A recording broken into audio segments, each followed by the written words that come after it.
Hello friends, today in this video I am going to talk about the questions paper of Chemistry Honors Part 3।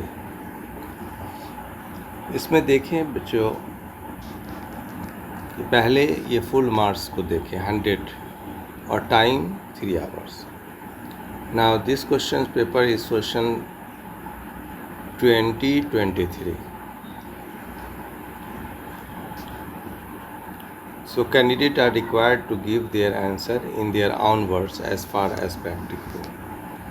कुछ लोगों को ये रहता है कि हिंदी में लिखने पर हमको मार्क्स नहीं मिलेंगे, वैसा कोई बात नहीं। आप हिंदी में भी लिख सकते हैं, इंग्लिश में भी लिख सकते हैं, मिक्स हिंदी और इंग्लिश भी कर सकते हैं। जिसमें आपको याद हो उसमें आप लिखें।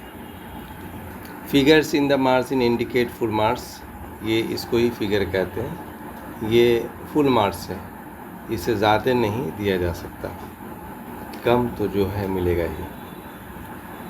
तो देखिए फर्स्ट क्वेश्चन जो है आपका रिएजेंट से, इसमें 3 रिएजेंट पूछा गया। तो आप 24 के लिए अगर एग्ज़ाम प्रिपेयर कर रहे हैं तो 10 रिएजेंट पढ़ने हैं या 9 रिएजेंट पढ़ने हैं, उसमें से ये 3 को कर्टेल कर दीजिए, हटा दीजिए, और जो रिमेनिंग है उसको आप पढ़ लीजिए। कि outline synthetic application of any 2 of the flowing. अब यहाँ पर क्वेश्चन ये रहता है कि ये सब क्वेश्चंस जब पूछें तो कितना ज़्यादा हम लिथियम एल्यूमिनियम हाइड्राइड के बारे में लिखें, या एन ब्रोमोसक्सिनामाइड के बारे में, या पैरायोडिक एसिड के बारे में। तो इसके लिखने के लिए है कि पहले ये रिएजेंट की एक रिएक्शन आपको दिखलानी है कि रिएजेंट बनते कैसे।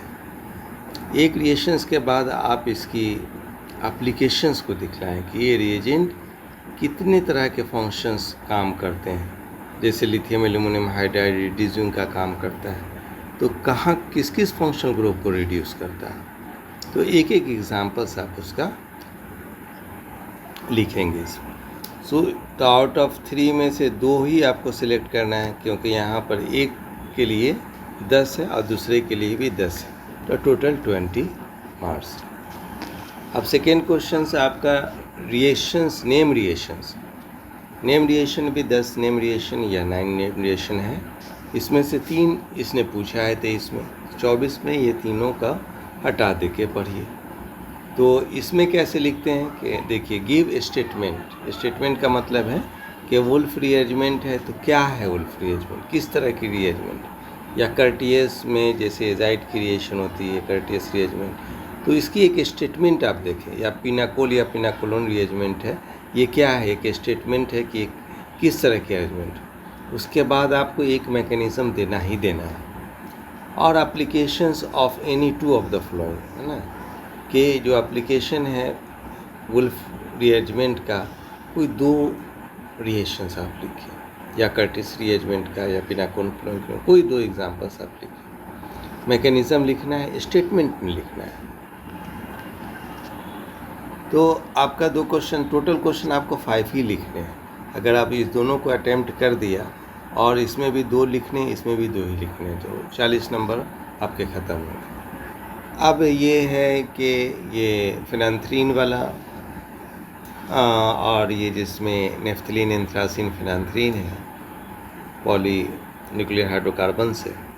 अब इसमें देखिए क्वेश्चन थोड़ा सा लेंदी कर दिया कि एक तो 3 पार्ट है और सी का फिर 3 पार्ट। तो आप देखें फर्स्ट वाले लिखेंगे 5 मिलेगा मैक्सिमम, मिनिमम कुछ भी मिल सकता है, 0 भी मिल सकता है, 1 2 3 भी होंगे, लेकिन 5 से ज़्यादा नहीं होगा। राइट रेजोनेंस स्ट्रक्चर ऑफ फिनांथ्रीन, इसके लिए आपका 6 मिलेगा। तो आप देखें कि सिर्फ इस रिएक्शन को यानी कॉर्ड सिंथेसिस ऑफ फिनांथ्रीन लिखेंगे तभी 5 मार्क्स मिलेगा। अगर आपने कोई दूसरा सिंथेसिस लिख दिया तो आपको मार्क्स नहीं मिलेंगे। उसी तरह आप रीजनेटिंग स्ट्रक्चर ऑफ फिनांथ्रीन पूछा और आपने नेफ्थलीन का लिख दिया या एंथ्रासिन का लिखा, तो आपको मार्क्स नहीं मिलेंगे। तो उसी तरह यहाँ पर कन्वर्जन एक क्वेश्चन है, फिनांथ्रीन तो फिनांथ्रोक्विनोन कैसे बनेगा।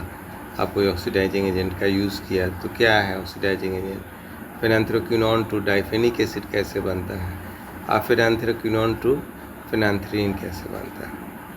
तो इसमें आपको ये 3, एक क्वेश्चन 3 के हैं, तीनों क्वेश्चन लिखिएगा तब 9 नंबर का होगा। तो ये आपके 20 मार्क्स के हो गए, तो टोटल 60 मार्क्स की कहानी हो गई। अब ये क्वेश्चन सब डाइस से है। Give preparation and application of the following. तो इसमें 4 डाइस, अब चारों डाइस में क्या लिखें कि ये आपको 4 मार्क्स देगा। तो 4 मार्क्स के लिए आपको सबसे पहले तो आप इस डाई का स्ट्रक्चर लिखिए, ये डाई, और उस डाई का प्रिपरेशंस कैसे होता है। एक प्रिपरेशन आप लिखिए, डाइस की एक प्रिपरेशन लिख दिए, डाई के स्ट्रक्चर लिख दीजिए, सफिशिएंट। 1-2 एप्लीकेशंस अगर याद हो तो एप्लीकेशन लिख दीजिए, और एक एप्लीकेशन थे कि it is used as dice. तो ये आपके 4 क्वेश्चंस आंसर ऐसे लिखते हैं। क्वेश्चंस लिखने में हमेशा, जैसे ये 4 है तो 4 को लिखना है अच्छे से, उसके बाद आंसर, यानी 4 नज़र आनी चाहिए या 3 नज़र आनी चाहिए। अब 5th में देखें, give an account of preparation in properties of period. अब इसमें प्रिपरेशन, कितनी प्रिपरेशन लिखें, तो मैक्सिमम 2 प्रिपरेशन लिखिए। अब प्रॉपर्टीज़ जितनी भी याद हो आप लिखें, मैक्सिमम जितना याद हो लिख सकते हैं। एक भी प्रिपरेशन आपने लिखा सफिशिएंट है। Explain why pyrrole undergo electrophilic substitution at 2 position preferably. ये जो 5 नंबर का रीजनिंग टाइप का क्वेश्चन है, आपको इसमें रेजोनेटिंग स्ट्रक्चर लिखना है और दिखलाना है कि ये जो इलेक्ट्रोफाइल है वो 2 पोजीशन पर आती है कि वहाँ पर नेगेटिव सेंटर और probability of finding of electrons और इलेक्ट्रॉन डेंसिटी ज़्यादा है, जिसकी वजह से वो सुइटेबल पोजीशन है इलेक्ट्रोफिलिक के लिए। अब ये दोनों क्वेश्चन आप लिख देंगे तो ये 20 नंबर की हो जाएगी। इसी तरह इस चैप्टर से, यूरिक एसिड वाली चैप्टर से, आपको यूराइड से and their classification, keto enol forms of medicus formula of uric acid and Fischer synthesis of uric acid. अब ये क्वेश्चन जो है 6, 7, 7, 20, इसमें आपको यूराइड्स एंड उसकी क्लासिफिकेशन करनी है। आप कोई किताब पढ़ेंगे तो उसमें यूराइड्स और उसकी क्लासिफिकेशन क्या है, यूरिक कीटोइनॉल टॉटोमिज्म दोनों लिखना है जो यूरिया का होता है, और Fischer synthesis of uric acid को बनाना है, किससे, फिशर वाली फॉर्म सिंथेसिस लिखनी है। और कोई सिंथेसिस लिखेंगे मार्क्स आपको नहीं मिलेगा। तो आपने ऊपर सब कर लिया है तो अब इधर लिखने की ज़रूरत नहीं है। उसी तरह ये right notes of the following, इसमें 3 के आंसर करने हैं। जैसे एसेंशियल एमिनो एसिड क्या है ना, Gabriel phthalimide synthesis alpha amino acid, सिर्फ गैब्रियल वाला ही लिखना है आपको अल्फा एमिनो एसिड के लिए, तो 7 नंबर मिल जाएगा। एक सिंथेसिस डिडाइबोज एंड डीऑक्सीराइबोज क्या है, इस पर शॉर्ट नोट लिखना है आपको। उसी तरह right notes on the following में सेकेंड क्वेश्चन है, तो ये तो एक SN1 रिएक्शन है, ये प्रिंटिंग मिस्टेक है। Mechanism of reaction between acetaldehyde and hydroxy, तो इसमें आपको पूरा डिस्कस करना है।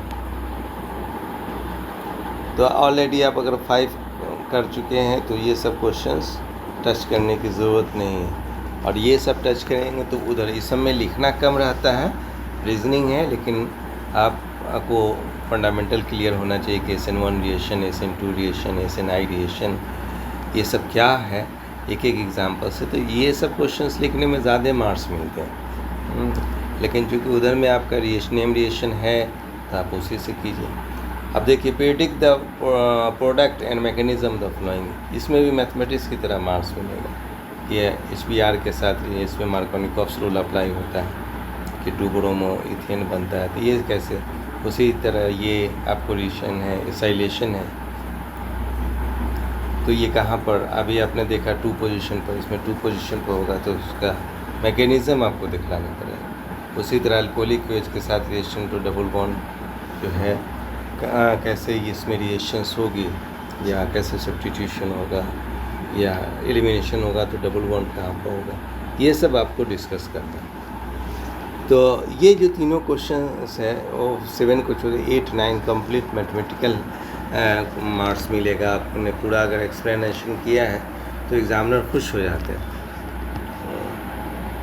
तो ये सब जितने क्वेश्चन इसमें पूछे गए हैं, तो 24th वाले को ये है कि 24 के एग्ज़ाम में इन चीज़ों को हटा दें। तो हटाइएगा कहाँ पर, जैसे डाइस में हटा सकते हैं, और 3 में आपका जो हेट्रोसाइक्लिक है उसमें हटा सकते हैं। यूराइड्स में जो पूछ दिया है वो नहीं पूछेगा। अब यूरिक एसिड का स्ट्रक्चर याद कीजिए अच्छे से।